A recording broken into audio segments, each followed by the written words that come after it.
There were other people that made the same gesture that said, no, don't bother. That, hey, what's the need? Saul was not listening anymore.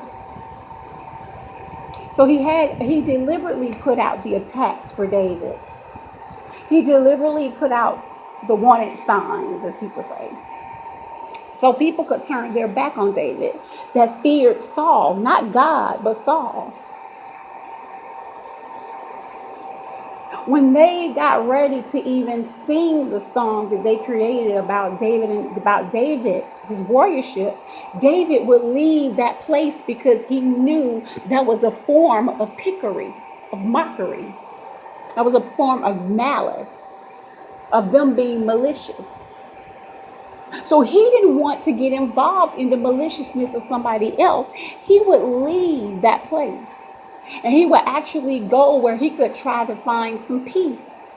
He just did not want to get involved that deep. Like God said, leave it alone, David. Because when you fear God, then you have a tendency to be able to accept the word better. You can accept discipline. Okay. Proverbs 14:31 says, he who oppresses the poor taunts his maker.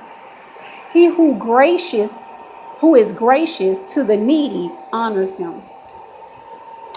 We read verses we don't know what that means. Tomorrow I'm going to break that verse down because that verse talks about respect. I'm going to break down the word oppresses. I'm going to break down the word gracious. And I'm going to break down the word taunts, Taunts. And I'm going to break down the word maker. Might even do needy and honor, depending on how deep I get into it when I get to my resting place. Because I want you guys to understand how deep the word respect is.